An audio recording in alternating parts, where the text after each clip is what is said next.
Alors, on va continuer sur notre petit cheminement dans la Bible, la théologie biblique. Et tout à l'heure, je vous ai demandé d'imaginer être dans un pays lointain, en guerre, loin de la famille, loin de la maison, loin de la douce Normandie, ses plages, ses fruits de mer, ses pommiers. Vous avez créé un petit coin de paradis dans votre chambre. Une fois par semaine, un petit rituel pour vous rappeler de la maison, pour garder ce lien si précieux, un caramel qui fond dans la bouche, des photos, un WhatsApp avec la famille. Vous y êtes? Alors imaginez qu'un vendredi soir, votre moment préféré de la semaine, vous êtes là, installé dans votre petit coin, entouré par les photos, vous ouvrez votre boîte à caramel et là, ah non, pas maintenant, c'est vendredi, c'est mon moment préféré de la semaine. Ah non, je vais faire semblant qu'il n'y a personne. Bon, je vais m'en débarrasser rapidement et puis revenir. Vous ouvrez la porte et là, à des milliers de kilomètres de la maison, votre maman est là, elle se tient à la porte, en chair et en os, avec un grand sourire, les bras grands ouverts, et elle vous annonce la nouvelle toute fraîche, la guerre est finie. Vous allez bientôt pouvoir vous rentrer à la maison. Alors, qu'est-ce que vous allez lui dire? Maman, c'est très bien, mais là, je suis en train de faire mon petit rituel du vendredi soir. Donc, attendez, je vais aller manger mon caramel et regarder les photos et faire mon WhatsApp. Non! Vous allez vous blottir dans ses bras. Vous allez dire, maman, c'est trop bien. Vous oubliez le reste. Vous n'allez pas la quitter des yeux. Elle sent même la lessive de chez vous. Elle est là en personne, en vrai. Et c'est le même effet quand on lit Matthieu chapitre 11. Pendant les siècles, le peuple de Dieu avait un lieu spécial. C'était la terre promise et puis plus particulièrement le temple. C'était pour se rappeler du repos dans la présence de Dieu. Et ils avaient aussi un jour spécial pour se rappeler du repos de Dieu, leur destin perdu, leur nostalgie, leur véritable chez-soi. Mais Dieu lui-même vient sur terre. Qu'est-ce qu'ils vont faire? S'agripper à leur rituel nostalgique comme des caramels tendres ou se blottir dans ses bras? On va voir en lisant Matthieu chapitre 11.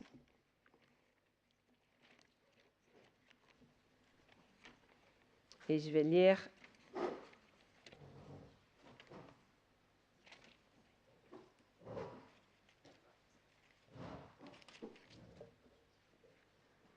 à partir de la verset 25 pour donner un peu de contexte. Donc, guettez bien les mots repos et sabbat, c'est le même mot. À ce moment-là, Jésus prit la parole et dit, « Je te suis reconnaissant, Père, Seigneur du ciel et de la terre, de ce que tu as caché ces choses aux sages et aux intelligents et les as révélées aux enfants. Oui, Père, je te suis reconnaissant, car c'est ce que tu as voulu. Mon Père m'a tout donné, et personne ne connaît le Fils, si ce n'est le Père. Personne non plus ne connaît le Père, si ce n'est le Fils, et celui à qui le Fils veut le révéler. Venez à moi, vous tous qui êtes fatigués et courbés sous un fardeau, et je vous donnerai du repos. Acceptez mes exigences, et laissez-vous instruire par moi, car je suis doux et humble de cœur, et vous trouverez le repos pour votre âme. En effet, mes exigences sont bonnes, et mon fardeau léger. » À cette époque-là, Jésus traversa des champs de blé un jour de sabbat. Ses disciples qui avaient faim se mirent à arracher des épis et à manger. À cette vue, les pharisiens lui dirent « Regarde, tes disciples font ce qu'il n'est pas permis de faire pendant le sabbat. » Mais Jésus leur répondit « N'avez-vous pas lu ce qu'a fait David lorsqu'il a eu faim, lui et ses compagnons ? Il est entré dans la maison de Dieu et a mangé les pains consacrés que ni lui ni ses compagnons n'avaient le droit de manger et qui étaient réservés aux prêtres seuls. Ou n'avez-vous pas lu dans la loi que les jours de sabbat, les prêtres violent le sabbat dans le temple sans se rendre coupables? Or, je vous le dis, il y a ici plus grand que le temple. Si vous saviez ce que signifie « je désire la bonté et non les sacrifices », vous n'auriez pas condamné les innocents. En effet, le Fils de l'homme est le Seigneur du sabbat. » Jésus partit de là et entra dans la synagogue, et s'y trouvait un homme qui avait la main paralysée. Ils demandèrent à Jésus, « Est-il permis de faire une guérison le jour du sabbat ?» C'était afin de pouvoir l'accuser. Il leur répondit, « Lequel de vous, s'il n'a qu'une brebis et qu'elle tombe dans un trou le jour du sabbat, n'ira pas la retirer de là? Or, un homme vaut beaucoup plus qu'une brebis.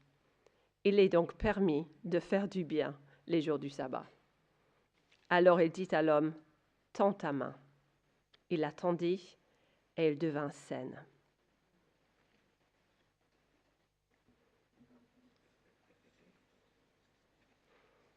Alors il y a 3 choses que j'aimerais souligner pour comprendre ce texte. Et la première chose, c'est que Jésus donne le repos. Jésus donne le repos, c'est tout simple. Versets 25 à 27 que j'ai lu au tout début nous montre que c'est bel et bien Dieu lui-même qui débarque sur terre. On voit à quel point tout vient de lui, et Dieu le Père et Dieu le Fils sont vraiment très, très proches, fortement liés. C'est indissociable. Après tous ces siècles de repos perdu, de repos espéré, Dieu vient. Et qu'est-ce qu'il a comme message pour nous, les rebelles qui ont lancé la fête alternative, la fête en compétition? Il dit, « Venez à moi et je vous donnerai le repos. » Il vient avec une invitation et non une condamnation. Il est temps de revenir à lui, de recevoir ce repos, enfin vraiment, de connaître cette réalité pour laquelle Dieu nous a créés. Une relation rétablie. C'est comme une réédition, une deuxième chance à l'invitation du 7e jour. C'est quoi notre problème selon Jésus? Nous sommes fatigués et courbés sous un fardeau. Et la solution? Venir à Jésus qui donnera le repos pour nos âmes. Alors c'est quoi ce fardeau? On peut facilement mettre dedans tout ce qui nous pèse en ce moment et on a chacun un peu un fardeau différent. Mais essayons de comprendre un peu ce que Jésus veut dire par ça. Parce que Jésus parle d'exigence dans notre traduction, ou littéralement un joug, comme on mettait sur un animal pour l'attelage des bœufs dans les champs. Il va remplacer ce fardeau des exigences lourdes et fatigantes par un fardeau léger et des exigences qui sont bonnes. Jésus propose de tout changer, pas juste de nous délivrer et puis de nous lâcher au large dans la nature, mais il s'agit d'un changement de maître, un échange de joug, parce que tout maître a ses exigences, n'est-ce pas? 4 chapitres plus tard, Jésus va dire, au chapitre 16, « Si quelqu'un veut être mon disciple, qu'il renonce à lui-même, qu'il se charge de sa croix et qu'il me suive. » Là, c'est des exigences lourdes, on pourrait penser. Mais comparons les exigences de Jésus à des exigences d'une vie sans lui. C'est ça dont Jésus parle. Les apparences versus la réalité, en quelque sorte. Soyons lucides. Une vie sans Dieu, ça paraît libre, sans contrainte. Je peux dépenser l'argent comme je veux. Je peux coucher avec qui je veux. Je peux regarder ce que je veux. Je peux mentir pour m'en sortir. Quitter celui qui m'agace. Faire grasse mat le dimanche. Mais tout dépend de moi. Je suis responsable de mes choix, des conséquences de mes choix. Personne d'autre va justifier mon existence ou va être l'encre solide dont j'ai besoin. Nous voyons dans notre société, nous n'avons jamais été aussi libres des contraintes, mais jamais non plus aussi stressés, anxieux, déprimés, confus, culpabilisés. Ce n'est pas une vraie liberté du tout. Tandis que de l'autre côté, Jésus nous demande tout, être notre Seigneur. Mais avec lui, nous n'avons rien à mériter, rien à prouver. Notre identité est en lui. Je sais qui je suis. Avec lui, je suis chez moi, à la maison, en repos, aimé et connu, quoi qu'il arrive. Et je suis en sécurité totale. On a parlé de cet aspect du repos dans la terre promise. Sécurité totale. Je peux me reposer entièrement sans crainte. Rien ne peut me séparer de son amour. Ça ne dépend pas de moi. J'aime beaucoup cette citation d'un livre que je vous recommande vivement, qui est à la librairie, Doux et humble de cœur, tiré carrément de ce texte. Un excellent livre qui explore la personne de Jésus-Christ, ce que ça veut dire qu'il soit doux et humble de cœur, qui propose le repos pour nos âmes. C'est quoi le connaître, l'avoir comme maître? Un excellent livre. Alors, je vous lis juste cette citation, c'est un peu petit peut-être, je vous le lis. Dieu a déjà fait tout le nécessaire pour garantir votre bonheur éternel, et cela alors que vous étiez orphelin. Rien ne saurait aujourd'hui vous retirer votre identité d'enfant de Dieu, pas même vous. Ceux qui sont en Christ sont éternellement captifs du tendre cœur de Dieu. Nous ne pécherons plus dans la vie à venir, mais nous n'y serons pas plus en sécurité que nous le sommes maintenant. Si vous êtes unis à Christ, c'est tout comme si vous étiez déjà au ciel. C'est ça dont Jésus parle ici.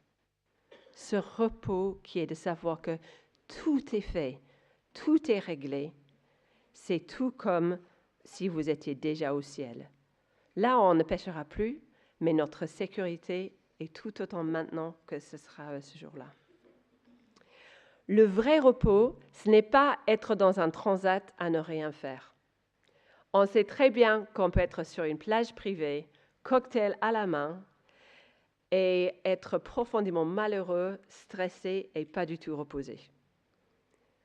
Non, le vrai repos, même au cœur d'un monde en lutte, même crevé à la fin de la semaine. Là, j'ai parlé avec plusieurs d'entre vous. Je sais pour qui c'est une lutte de venir ce matin. Vous avez des enfants en bas âge, vous avez des semaines de travail chargées. Mais même si on est crevé à la fin d'une semaine, le vrai repos, c'est de savoir en Jésus que rien ne peut me toucher. Il a tout fait. Il me gardera. Je suis à lui. J'aime beaucoup ce petit résumé de l'Évangile qu'on utilise à notre Église à Paris, l'Église d'Éterne, si vous pouvez le mettre sur l'écran. En 3 petites phrases. On a tout perdu, Christ a tout fait, nous avons tout en lui. Ça paraît très simple, mais en fait, on a tendance à remplacer tout par beaucoup dans chacune de ces phrases. On a beaucoup perdu. Ben non, selon la Bible, on a tout perdu. Nous sommes morts, aveugles, coupés de Dieu. Ce n'est pas un petit problème. Nous avons tout perdu. Deuxième, Christ a beaucoup fait? Non. Selon le Nouveau Testament, Christ a tout fait pour régler notre problème et ne nous a pas rencontrés mi-chemin. Il a tout fait. J'ai mon fils qui écoute beaucoup le rap chrétien en ce moment. J'ai un fils de 16 ans, il est à fond. Et c'est un peu fort, mais il en a écouté un récemment, c'était en anglais, donc je ne vais pas vous le citer, je vais essayer de le traduire. Mais c'était sur le thème du choix du Seigneur, de l'élection. Et en fait, il y a une phrase que j'ai beaucoup aimée. Voilà ma petite traduction. Certains disent, je ne vais pas le rapper, je vais juste le dire. Certains disent que nous nous noyons dans l'océan jusqu'à ce que Dieu nous lance la corde. Notre foi est la main qui saisit la corde et Dieu nous a remis dans le bateau. Non, je nie cette analogie. La réalité, nous étions morts au fond de la mer, un cadavre sans espoir, jusqu'à ce que Jésus plonge du rivage jusqu'au fond de l'océan nous trouver. C'est ça. Nous étions entièrement sans espoir sans lui. Il a tout fait. Pas juste beaucoup, mais tout. Et la troisième chose, nous avons tout en lui. Nous avons beaucoup en lui? Non. Nous avons tout en lui. Si vous lisez le début de Éphésiens 1, par exemple, toutes les bénédictions qui sont les nôtres en Jésus-Christ, il nous a tout donné en lui. Le salut n'est pas un pansement, mais une transformation, un retour au paradis, retour au repos. Et ça, c'est le repos, n'est-ce pas? Que Christ a tout fait. On peut être sûr et certain que rien ne va changer son amour pour nous, même au sein des épreuves, des luttes, la fatigue. Ça change tout. Alors ce matin, nous avons parlé de l'illustration de l'organisation d'une immense fête où tout est prêt, tout est préparé pour comprendre ce que Dieu a préparé dans le Jardin d'Éden. Alors Jésus reprenait cette image très souvent dans le Nouveau Testament, dans ses paraboles notamment. Il parlait de la fête, des invités à la fête. Et si le 7e jour, le repos était l'invitation de célébrer avec Dieu toute cette œuvre finie, accomplie de la création, alors par Jésus, l'invitation est relancée avec encore plus de force. Parce qu'après notre rébellion stupide, maintenant, tout est préparé.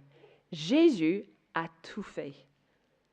Il peut lancer cette invitation au repos parce qu'en lui, tout est achevé, accompli, payé. Il ne reste rien à rajouter ou à contribuer, même pour qu'on soit sauvés, même nous, les pécheurs. Qu'est-ce que Jésus a crié à la croix? Tout est accompli. Et c'est pour ça qu'il peut dire, venez à moi. On peut goûter au repos dès maintenant en Christ. Et par la suite, Matthieu nous montre, il a mis ces péricopes, ces bouts ensemble pour nous montrer par la suite pourquoi Christ peut nous donner ce repos et à quoi ça ressemble, ce repos en Christ. Donc, les deux petites histoires, vous avez remarqué, il y a le mot sabbat qui revient beaucoup. C'est le même mot que repos qu'on a à la fin du chapitre 11, donc c'est très lié. Et Matthieu veut nous montrer pourquoi Jésus peut donner le repos et à quoi ça ressemble. Il est le Seigneur du sabbat, le Seigneur du repos. Donc, deuxième point, Jésus incarne le repos. Et on voit ça dans la première rencontre avec les pharisiens. Les pharisiens questionnent Jésus par rapport au comportement de ses disciples le jour du sabbat. Ils ont arraché les épis pour manger. Et pour eux, pour les règles à l'époque, ils considéraient ça comme le travail. Donc, il ne fallait pas le faire. Jésus fait appel à la jurisprudence. Et il donne deux exemples. Le roi célèbre et les prêtres du temple. Ah oui, Jésus ose se comparer au grand roi David et puis aux prêtres. Mais la surprise, c'est au verset 6. Regardez verset 6 encore. Ce n'est pas juste que Jésus a le droit de faire différemment parce qu'il est plus important. Jésus se compare à quoi? Au temple. Vous avez vu ça? Il ne dit pas « je suis plus fort que le roi » ou « je suis aussi grand que les prêtres ». Il dit « plus grand que le temple est là ». Il est plus grand que le temple, le lieu du présence de Dieu, là où le sang est versé pour la réconciliation. Et selon Matthieu, dès le début de l'Évangile, Jésus est Emmanuel, Dieu avec nous, sa présence. Donc, on comprend maintenant, lorsque Jésus se baladait dans les champs avec ses disciples et ils arrachaient les épis, en fait, ils étaient avec Dieu, ils étaient dans le lieu saint, ils étaient au repos. Parce que Jésus incarne le repos lui-même. Il est le lieu saint, le lieu de Dieu. Donc les règles du sabbat ne s'appliquent pas vraiment. Quand ta maman débarque en personne, la photo et le petit caramel, ça relativise. Jésus incarne le jour du repos et le lieu du repos. Il est le Seigneur du repos, verset 7, sur terre, en personne. Du coup, pas de surprise de voir par la suite que Jésus répand le repos dans la deuxième petite partie où on voit ce miracle. Tout à l'heure, j'ai évoqué mes livres préférés, mon auteur préféré. J'ai hésité entre Tolstoï et C.S. Lewis, mais voilà. Mais C.S. Lewis, les livres Le Monde de Narnia, il y a un moment que j'aime beaucoup parce que vous savez que le pays, dans le lion, la sorcière blanche et l'armoire magique, le pays est sous une malédiction où il est toujours l'hiver et jamais Noël. Le pire des pires. Toujours l'hiver et jamais Noël. Et ça fait des années que le pays est glacé, froid, dur. Mais le roi Aslan, le lion, est arrivé. Et il va triompher sur la sorcière et renverser cette malédiction. Il l'emmène et il répand le printemps là où il va. Il y a un moment merveilleux où il se met à souffler sur des personnages, des animaux, des créatures qui ont été glacés en statue par la sorcière. Et quand il souffle sur eux, ils reprennent vie. La glace fond. Et puis à chaque fois qu'ils posent une patte sur terre, la neige fond et le printemps, il y a des fleurs et l'herbe verte qui pousse autour. Et c'est une illustration parfaite de ce que s'est passé en Galilée il y a 2000 ans. Jésus est Dieu le Fils. Il est le repos en personne, venu pour renverser la malédiction. Et là où il touche, là où il marche, là où il souffle et parle, la vie reprend. Les corps deviennent sains, en goûtent au repos. C'est pour ça qu'il faisait la fête tout le temps et on l'accusait de trop faire la fête. Donc, quelle question piège stupide au verset 10 ? Ils n'ont rien compris. Jésus est le Seigneur du repos. Il apporte vie et restauration et délivrance. C'est ça l'essence même du repos. Rien n'est plus approprié que d'apporter le jour du sabbat, jour qui devait être un avant-goût, un rappel de ce repos éternel perdu, d'apporter le repos, la restauration pour cet homme, par exemple, ou pour n'importe qui. Jésus est venu pour sauver, pour délivrer, déclencher la transformation de toute la création pour retrouver le repos. La présence divine, la paix, la sécurité, la fête, le cœur du repos, bref. Et lorsque Jésus rencontre cet homme, on voit à quoi ça ressemble. Tends ta main. Il demande à cet homme de faire précisément la chose qu'il n'est pas capable de faire. Sa main est paralysée, immobile. Mais Jésus lui permet de la tendre, de l'ouvrir, de la déplier et de devenir saine. Voilà une belle image de ce que Jésus est venu faire pour chaque être humain et pour la création entière. Le péché ne nous a pas rendus libres. C'était un mensonge terrible. Au contraire, nous sommes comme cette main, mais à l'intérieur. Nous sommes paralysés, atrophiés, recroquevillés sur nous-mêmes. Martin Luther, j'ai vu son affiche sur la porte, ça m'a fait penser. Martin Luther a décrivé les êtres humains sous le péché, les effets du péché, en utilisant une petite phrase latine, qui vient aussi d'Augustin. Il dit, voilà, un peu de latin aujourd'hui. C'est homo incubatus in se. Homo incubatus in se. Ça veut dire l'homme replié sur lui-même. C'est ça qui fait le péché. L'homme replié sur lui-même, atrophié, recroquevillé sur lui-même, au lieu d'être saint, grand, tourné vers Dieu, comme on était créé pour être, comme des miroirs à la gloire de Dieu. C'est l'inverse, tourné sur nous-mêmes, replié. Jésus dit, tends la main. Ce miracle fait le jour du sabbat nous donne un aperçu du repos que Christ est venu apporter. Un avant-goût, ou plutôt une anticipation. Regardez verset 14. On est avant la croix. Mais au verset 14, Matthieu nous rappelle qu'on est en chemin vers la croix. Déjà, c'est sûr. Jésus est venu guérir et restaurer. Les pharisiens ne le supportent pas. Ils veulent maintenir le statu quo, les règles, rester, même dans leur religion, repliés sur eux-mêmes. Ils vont tout faire pour supprimer ce Seigneur du repos.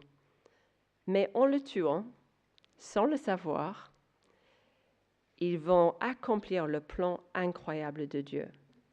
Car Dieu, depuis le jour fatidique où l'humanité a été chassée du repos, il prépare le chemin du retour pour nous. Il est venu lui-même payer pour nos fautes afin de nous accueillir gratuitement dans sa présence, dans sa fête, comme les invités d'honneur, les enfants adoptés. Alors, l'application pour nous de ce chapitre, de ce texte, aujourd'hui est claire. Jésus dit, venez à moi. Venez à moi. Faites-le aujourd'hui pour une première fois, si ce n'est pas déjà fait. La foi chrétienne n'est pas une liste de ce qui est permis, pas permis. Les pharisiens raisonnaient comme ça. Vous avez vu la répétition de « est-il permis »,« est-ce qu'il est permis »,« il n'est pas permis ». Ils ont passé à côté de l'essentiel. Dieu, le Seigneur du repos, là, devant leurs yeux, pour les sauver, les délivrer. Ne ratez pas cette invitation. La foi chrétienne n'est pas une liste. La foi chrétienne est une personne. Et quelle personne magnifique! Il est doux et humble de cœur. C'est comme ça qu'il se décrit lui-même. Jésus est un bon maître qui restaure petit à petit, qui nous déplie, qui nous fait grandir, s'ouvrir, vivre à la gloire de Dieu. Faites-lui confiance avec votre vie entière. Reposez-vous sur lui entièrement. Quand mes ados ils rentrent à la maison, on a 2 canapés. On a le canapé où il faut s'asseoir, puis on a le canapé où on a le droit de se jeter, s'affoler. Et donc mes garçons, ils rentrent de l'école et ils se jettent dans le canapé. Selon Ikea, ça a été testé par 80 000 sauts, je ne sais pas quoi, ils disent ça dans le catalogue. Et jusqu'à là, ça tient. Mais nous pouvons faire ça avec Jésus-Christ. On n'a pas juste besoin de s'asseoir sagement. On peut se lancer, mettre tout notre poids, tout. Nos souffrances, nos questions, nos doutes, tout sur lui. Il est tellement solide et doux et humble de cœur. C'est possible de goûter au repos pour nos âmes dès maintenant, au milieu du chaos de ce monde et de nos vies, d'être en sécurité, de nous sentir chez nous en Jésus, même avant d'être enfin chez nous, comme on va voir dans le troisième texte. Pour finir, j'ai juste une petite citation de Joni Eareckson Tada. En fait, le livre pour enfants est écrit par elle sur la fête, dont on a parlé tout à l'heure. Vous connaissez peut-être son témoignage. C'est c'était une jeune femme, qui a été paralysée à l'âge de 17 ans dans un accident. Et elle va bientôt fêter ses 75 ans. Et elle a dit ceci: « La première chose que je ferai avec mes nouvelles jambes glorifiées sera de tomber à genoux devant mon Seigneur pour l'adorer. » Nous aussi, nous sommes paralysés, atrophiés à l'intérieur. Petit à petit, Jésus il veut et il va nous déplier, nous tourner vers lui et vers les autres au lieu d'être retournés sur nous-mêmes. Et un jour, il va accomplir ça totalement. C'est garanti par la croix. Qu'est-ce que vous allez faire avec vos nouvelles jambes, vos nouveaux cœurs, vos pensées restaurées? Nos vies restaurées sont appelées à être des théâtres de la gloire de Dieu. Reposez en lui pour célébrer tout ce qu'il a fait pour nous. Jésus nous donne réellement, dès maintenant, le repos. Priez avec moi.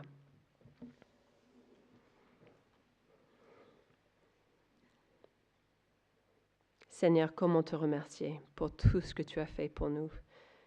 Quand nous te voyons dans les Écritures, inviter les êtres humains à venir à toi, les êtres humains rebelles qui ont refusé de rentrer dans la fête que tu as préparée.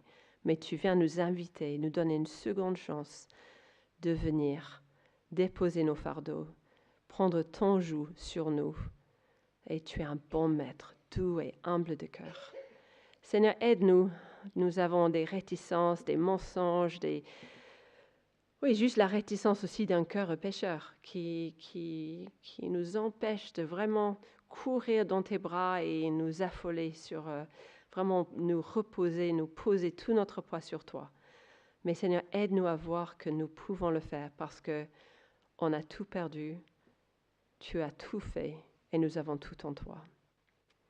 Et Seigneur, aide-nous aussi petit à petit à accueillir ce travail de nous déplier, de nous redonner la vie, restaurer vers ce repos pour lequel on a été créés. Et aide-nous à vouloir être des théâtres vraiment à ta gloire, d'être tournés vers toi et vers les autres avec une vraie joie dans nos cœurs. Merci pour tout ça, Seigneur. Dans ton nom, nous prions. Amen.